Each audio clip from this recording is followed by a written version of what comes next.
Peuple du monde, peuple congolais, chers amis, bonjour.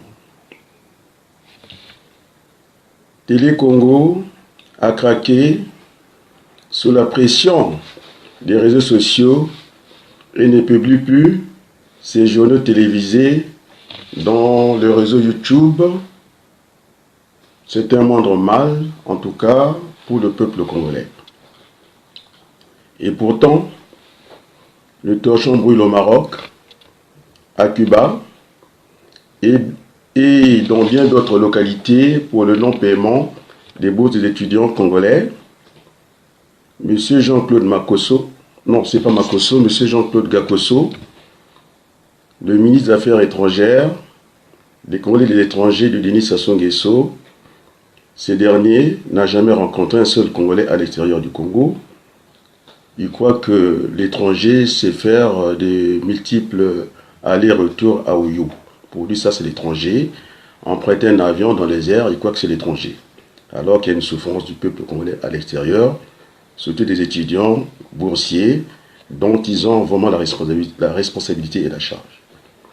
Il attend curieusement le ministre de l'Enseignement supérieur pour aller à la rencontre des étudiants congolais souffrant loin du Congo.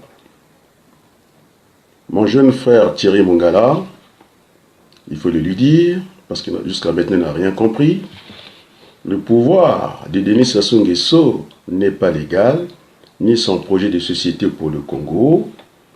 Son projet ne donne que des fruits négatifs, pour te dire la dernière économie de l'Afrique. Donc la marche du développement pour Denis Sassou Nguesso ne tient plus la route, plutôt c'est Denis Sassou Nguesso qui marche sur les principes de l'économie.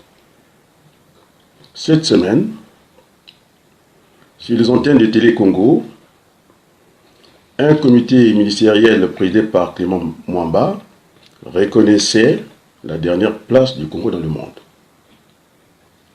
Le Congo et la Guinée équatoriale étaient, en tout cas au banc des accusés à Djamena, lors de la récente réunion de la CEMAC. Ces deux pays ont été sommés de rapatrier les ressources concernant les exportations dans la zone CEMAC pour ne pas mettre le franc CFA davantage en difficulté. Pas plus de 4 jours de cela, le nouveau directeur général des douanes du pouvoir Sassou dira sur Télé Congo qu'il ne fallait plus compter sur les ressources du pétrole dans le budget de l'État congolais. C'est une interrogation. Le Congo n'a pas assez d'entreprises pour remplir les caisses vides, de l'État vidé par le PCT son chef. Il faut le dire avec gravité, chaque jour qui passe, les quelques entreprises existantes au Congo mettent les clés sous la porte. Non, j'allais dire sous les portes, parce qu'on parle des entreprises. Chaque chose a son temps, et le temps a chaque chose. Il n'y a pas de niche fiscale au Congo. Il faut aller vers plutôt une pause fiscale au Congo. On ne peut pas parcourir le monde pour parler du fonds bleu pour le bassin du Congo et à côté, pour remplir, je dis bien, les caisses vides d'État du fait des détournements de l'argent du contribuable congolais. Curieusement, Denis Sassou Nguesso oublie que les arbres jouent un rôle important dans le ruissellement et l'érosion du sol. Il n'y a plus à s'étonner, là je m'adresse au peuple de Talangaï, ce que vous avez en tout cas dénommé le trou Bouya, les régions du Boulouana Moné Noana, ils ont empêché Bino, beaucoup de Rwanda qu'on a Bino, vous êtes devenus beaucoup de Lukama Banzela Mike. Denis Sassou Nguesso ordonne donc la déforestation massive qui met en péril la forêt du Congo dans le but d'essayer de remplir en vain les caisses vides de l'État. Alors, là, c'est une manière de faire du chantage auprès du Fonds monétaire international, qui sont fonds bleus, et c'est pour des raisons climatiques. Si maintenant ils ne sont pas aidés, ils seront obligés d'abattre les arbres centenaires du Congo, que pour cela, c'est pour ce chantage-là. Donc, nous disons au monde, plutôt au reste du monde, qu'il ne faut pas prendre les Congolais pour des veaux, disons-le, des vauriens. L'État du Congo, dirigé par Denis Sassou Nguesso, n'a plus de ressources pour le bon fonctionnement d'un pays normal. L'accès au crédit nécessaire dans une économie en tant que source de l'État auprès des marchés financiers n'est plus au rendez-vous parce que la cotation, les vols, c'est-à-dire que le voleur qui surveille le petit voleur, on a pris pour l'exemple Jean-Didier Olongo, alors que ceux qui étaient de ceux-là qui étaient à la CNPS, pavanent, se promènent tranquillement dans les rues de Brazzaville, comme si rien n'était quoi. Là, en lisant vos courriers, parce que vous m'avez aidé à faire cette émission, aussi parce que vous posez des questions de box, il y a un des Congolais qui a demandé comment c'est volatiliser les plusieurs milliards concernant les générations futures. Est-ce que l'argent va disparaître comme ça? Je vais emprunter un peu ce que disait Jacques Okoko sur l'assassinat du président Mariam Wabi, s'il s'était suicidé. Est-ce que l'argent s'est volatilisé comme ça? Il y a bien des responsables qui sont du côté de la CNPS, l'entreprise sous la gestion de Kiki, d'ailleurs qui ne sera pas président du Congo, parce que on ne peut pas tolérer quelqu'un qui a saccagé l'économie du Congo soit à la tête du Congo. Là, je pense aussi à l'Église catholique qui ne fait plus recette. Je pense que nos messages sont suivis. Je suis désolé, en tout cas, pour l'évêque de Kinkala, pour Portela. Je ne pouvais pas être là pour une raison de cohérence, parce que lorsque l'Église catholique se couche à Oyo, alors qu'elle devait être du côté du peuple, qui n'est pas le cas, et je pense à Jésus-Christ, dans le désert, où Satan est venu de tenter 40 jours, je crois, durant, pour qu'il marche dans la combine. Je pense qu'à un certain moment, on peut refuser un don.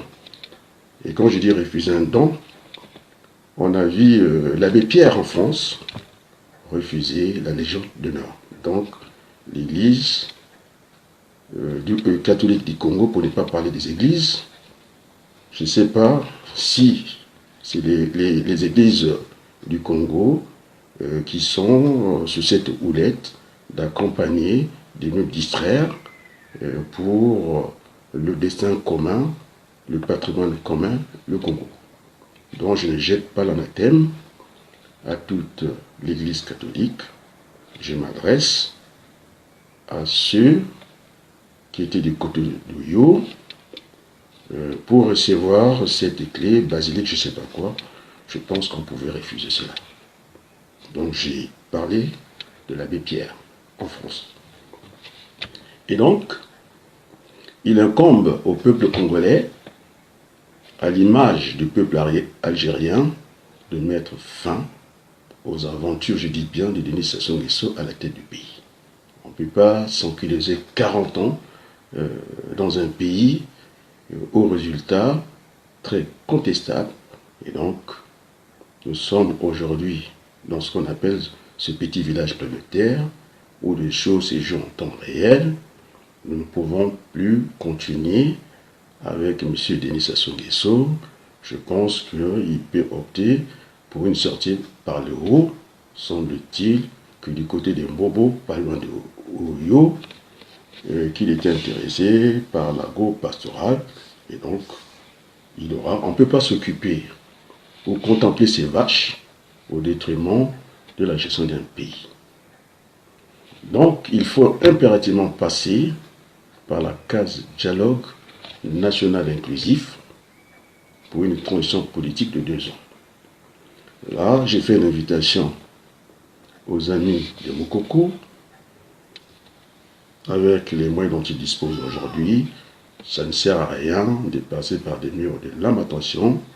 Mettons-nous ensemble pour cette assemblée générale, dégager un comité pour aller vers la communauté internationale, vers les autorités françaises. Ce n'est pas pour nous soumettre, parce que nous avons tant de liens avec la France. C'est la géopolitique du monde, nous ne pouvons pas nous soustraire. Moi, je ne suis pas un démagogue. Et donc, faire ce comité, pas le comité qui vient de créer, je ne sais pas, le 30 par Macomé, nous a assez saboté dans la dynamique du dialogue national. Il ne s'agit pas de ce comité-là. Un comité, excusez,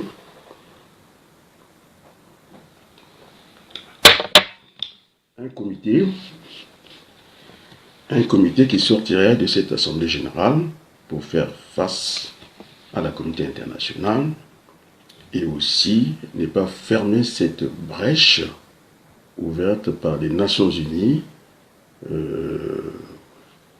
sur le dialogue national inclusif. Et donc là, je pense à Modeste Boukadia, puisqu'on parle de dialogue national, international ou national ou pas, mais je pense que si nous fixons ce dialogue national non loin du palais de Mpila de Denis Sassou Nguesso, c'est-à-dire dans une parcelle du Congo, à Kinshasa, et bien tout le monde y trouvera son compte. Ça se fera à l'étranger, on appellera ça Conférence nationale bis pour le Congo. Donc je pense que là, j'ai fait un appel, pas des pieds, vis-à-vis, en direct, à mon très cher frère, Modeste Boukadia. Maintenant, en venant aux anciens ministres, je pense qu'ils ne pèsent pas assez.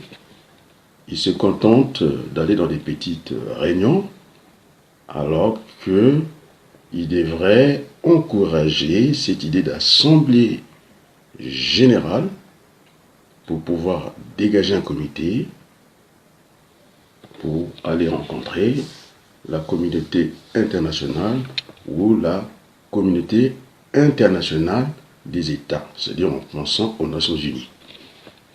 Nous avons l'opinion publique internationale à notre faveur. On a vu au niveau de l'Europe des ministres italiens qui ont mis en cause le franc CFA. On a vu aussi dans le même élan En tout cas, l'animal s'alignait sur les positions des ministres, en tout cas italiens. Donc, nous avons beaucoup de choses à discuter avec les autorités françaises. Le peuple français le sait maintenant, parce qu'on a vu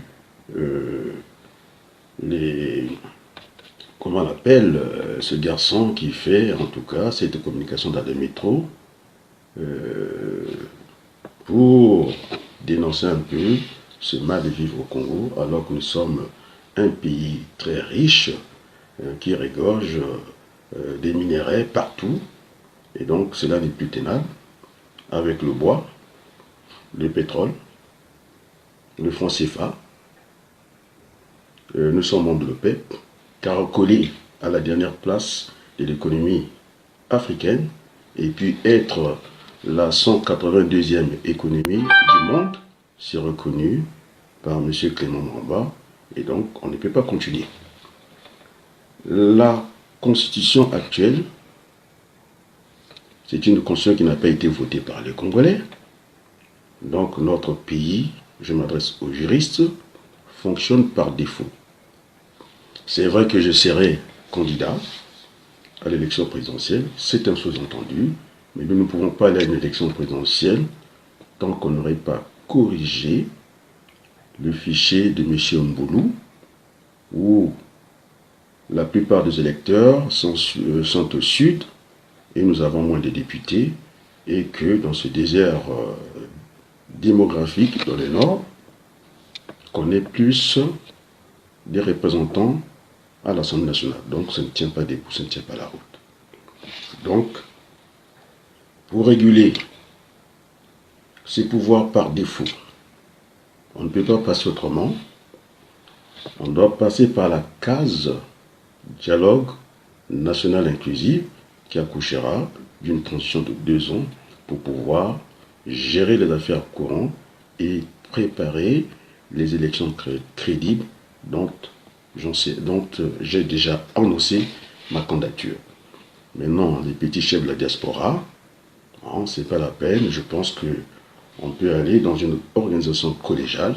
Le chef sera désigné au suffrage universel dès qu'on aura réglé cette affaire du dialogue national inclusif. Nous avons 3 options pour réguler la situation du Congo. Par la force, les armes, mais cette hypothèse est très peu probable parce qu'on a vu, pas des bras cassés, des militaires bras cassés du Congo, les vaillants combattants tchadiens qui ont voulu faire comme Idriss Déby en prenant les armes d'aller les chasser au palais de Djamena. Ils ont été stoppés net par l'armée française. Et donc, il nous faut ce comité-là pour que nous ayons l'explication nécessaire. Il n'y a pas que la France qui a des intérêts. La France a plus des intérêts au Congo, mais nous parlons de l'intérêt général, sans faire abstraction à la raison d'État. C'est pourquoi nous ne sommes pas des anarchistes. Notre démarche, elle est saine. Donc il faut qu'on se retrouve avec des autorités françaises. On ne peut pas se retrouver avec un CFA qui nous fait tant de mal, avec un Denis Sassou Nguesso depuis 40 ans, qui a cassé ces pays, qui l'a mis par terre. Ce n'est plus tenable. Donc je pense que ce qui est bon pour le peuple français est aussi bon pour le peuple congolais, et que nous avons une longue histoire qu'on pourrait dire séculaire, et donc nous allons aller pour rencontrer les autorités françaises, de faire ce tableau du franc CFA. Jusque-là, si le Congo avait sa propre monnaie, ça ne nous aurait pas conduit dans de guerres à répétition, parce que le CFA a permet d'aller acheter des armes. Parce que si on avait notre monnaie, on aurait eu un problème de convertibilité de la monnaie. Donc, c'est une monnaie qui nous fait beaucoup de mal, paresseuse, nous l'avons dit parce qu'elle loge tranquillement au trésor public français. Au lieu qu'elle soit arrimée à l'euro, ce n'est pas le cas. Donc c'est une monnaie budgétisée. Cela représente à peu près 1% du commerce extérieur de la France. Donc on ne peut pas vivre avec les miettes, ce n'est pas possible. C'est un pays qui a besoin de tout. Et donc, Pour cela, nous avons besoin de faire ce bilan de CFA, hein, sans démagogie, pour que nous avancions ensemble. Je sais que la France a des intérêts au Congo, certes, c'est bien, et donc, il ne faudrait pas que la France laisse ce pays de droits de l'homme, laisse tout un peuple à genoux, ce qui n'est pas pensable. On a vu ces capitalistes fous du côté des elfes aquitaines qui ont débarqué un matin, comme ça, avec des armes et des hommes, pour nous laisser livrer à nous-mêmes. Oui, puisque nous avons parlé de génocide de l'art, il n'y a pas que ça. Et donc nous ne voulons plus, nous voulons tourner cette page, cette triste page de l'histoire entre la France et le Congo. Et donc il n'y a pas que Sassou qui sait garantir les intérêts des uns des autres. Nous sommes là pour, à la place du monde, tout ceci pour venir discuter intelligemment avec la France. Ça, donc l'option de la force est pas très probable, mais ça reste quand même sur la table de travail. Et puis la deuxième option, c'est le dialogue. J'ai assez parlé du dialogue. Et la troisième option, ça sera le soulèvement populaire. Ça, il faudrait que là, quand je parle de soulèvement populaire, il y a le peuple de Talangaï, jusqu'à présent, qui ne semble pas trop bouger. Mais lorsque j'ai dit que ne pas trop soutenir, c'est ce pouvoir violent, et ce pouvoir insupportable, hein, qui a mis notre pays par terre. Et j'ai parlé de l'unité nationale qui se joue au centre hospitalier universel de Brazzaville, c'est-à-dire au CHU. Alors, que tu sois le peuple de Talangaï ou le peuple de M. Kolela, en tout cas, les gens se trouvent dans des conditions les plus détestables à l'hôpital, pas plus qu'hier. J'attends que les gens meurent comme ça à l'hôpital général parce qu'il manquerait du sang à l'hôpital. Et c'est très grave pour notre pays. Donc, après cet exposé liminaire que je voulais présenter en mon bulletin politique, dans l'attente d'une assemblée générale des Congolais de l'étranger, pour pouvoir mettre ce comité en place, pas le comité, comment on l'appelle, Makomé, ce qui n'a rien à voir avec ces comités-là. C'est pas pour désigner un chef, c'est pour désigner ce comité-là, pour aller discuter à la place du monde. Je n'ai pas oublié ce fameux voyage des États-Unis, j'en étais pas l'instigateur. Et donc, c'est aux Congolais de savoir saisir les opportunités. C'est pas la peine de venir jouer les faux intellectuels. Le responsable, ce monsieur de l'ONU qui a été désigné pour ouvrir le dialogue national inclusif au Congo, il n'a pas sa propre feuille de route. C'est un manque d'arguments de l'élite congolaise, des juristes et des économistes, d'aller toujours sur les jugements de valeur, des idées reçues. Et donc nous devons nous saisir de cette brèche-là, d'aller au niveau des Nations Unies, en tout cas de préparer le dialogue qui est attendu dans notre pays. D'ailleurs, ça nous ferait des économies en vie humaine, parce que chaque chose en temps, après la guerre, il faudrait bien se retrouver au Mali, discuter de l'avenir du Congo. Moi, je pense qu'on peut épargner notre peuple de ces souffrances-là. Il a fallu que le président de la CDI s'adresse d'une manière sérieuse au gouvernement pour voir enfin le Conseil des ministres se réunir, toujours dans la même rhétorique, parce que dans le panier de M. Denis Sassou Nguesso, il n'y a plus rien. Tous les œufs, on va dire, les œufs sont cassés. Il n'y a rien. Il ne peut plus proposer au Congo. Ça a été de l'aventure jusque-là, la surfacturation, la démagogie, tout ce qui est négatif. Je prends l'exemple de l'aéroport de Brazzaville. Un vieux aéroport de Brazzaville qu'on a voulu relooker à combien 100 milliards pour une piste. Et lorsque M. Denis Sassou Nguesso est dans les airs ou au décollage, eh bien, il a priorité sur ça. Eh bien, on doit attendre. Alors que pour ces investissements lourds, le Sénégal, même si c'est pas une démocratie parfaite, nous a fait la démonstration avec 400 milliards, une vie nouvelle autour de l'aéroport, des vraies routes, ce n'est pas les routes dangereuses, sans terre-plein, que M. Sassou Nguesso demande maintenant qu'il faut s'acquitter de la taxe, d'un impôt, ce qu'on appelle le péage. Une des vraies routes avec plusieurs voies, je pense au minimum c'était 3 voies que j'ai dû voir, et c'est aux Congolais d'aller voir un peu ce qui se passe ailleurs, une ville nouvelle, économique autour de l'aéroport, donc c'est ça qu'il faudra faire. Je pense qu'en certain moment nous aurons à décongestionner Brazzaville, dans le cadre de la décentralisation, nous essaierons de avoir après à 100 km de Brazzaville, si nous pouvons faire des villes nouvelles, ainsi de suite, ainsi de suite. Ainsi de suite, ainsi de suite. Donc il a fallu que j'essaie de muscler, il a fallu que je pose le temps pour voir enfin l'initiation des choses après la rentrée, en tout cas le séjour médical de M. Mwamba pour tenir un conseil des ministres alors que nous devons travailler tous les jours. Hein. Ils ne sont pas des acharnés du travail, c'est la paresse et ça, ce n'est plus tenable dans un monde qui va très vite en temps réel.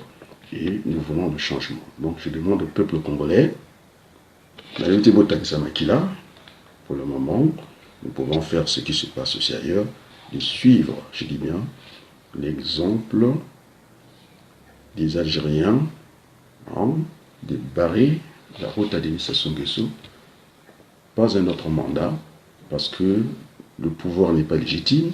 Vous avez l'article 96 qui est un bordel total, impunité totale, et Denis Sassou Nguesso qui est en roue libre, et ça c'est pourquoi aujourd'hui le Congo est écarté au niveau du concert des nations. On ne peut pas s'endetter quand vous avez un pouvoir qui est illégitime, qui n'a pas d'assises populaires, parce qu'il s'agirait bien ce qu'on appelle la dette souveraine. Alors que le gouvernement, en tout cas le Parlement du Congo, n'est pas légal. On sait comment ils se sont imposés par la force. C'est ce qui fait que nous ayons, en tout cas, partout quand on a sollicité d'avoir des ressources pour le budget de l'État congolais, nous sommes dans une situation d'attente. Est-ce que Denis Sassou Nguesso va continuer à s'entêter à rester à la tête du pays, ne pas accepter ce dialogue-là? Et quand on parle de dialogue, ce n'est pas le dialogue à la sauce Sassou. Il a nommé un émissaire, monsieur, je pense, Mireille Martin. Ça, ce sont des émissaires. Et nous, ce que nous entendons par le dialogue, chez les Bantous, c'est un mariage. Donc, l'émissaire Martin Mireille, ça c'est pour le compte, en tout cas, du PCT et du Denis Sassou Nguesso. Nous aurons à désigner, le moment venu, notre émissaire pour discuter lors du jour, pour avoir un vrai dialogue dans notre pays. Donc, on n'a pas besoin d'aller acheter des armes. Vous savez, lorsqu'on achète des armes, on peut tout faire avec les armes, sauf s'asseoir dessus. Et je pense que, au moins que le Congolais n'ait pas de mémoire, on n'a pas oublié ce qui s'est passé le 4 mars dans notre pays. Donc nous devons faire attention. Et sur ce, je vous remercie. Maintenant, je peux attendre vos questions s'il n'y a pas de questions. Alors, je remets pas l'antenne, voilà, on peut dire c'est l'antenne, oui. En tout cas, à nous revoir assez rapidement. Est-ce qu'il y a des questions? Parce qu'on dit trop parler nuit, donc pour ne pas faire le monologue, je suis prêt à recevoir votre questions. S'il n'y a pas de questions, je remets, en tout cas, il n'y a pas de questions, je suis en train de voir le nom, je n'ai pas envie de vous citer parce que le régime féroce de Brazzaville, dès que vous venez soutenir le président de la CEDI, Adrien Baboukou, vous êtes fiché à la descente de l'avion à Brazzaville, vous êtes en tout cas malmené par la police politique. Sur ce, je vous quitte, à très bientôt. Merci beaucoup.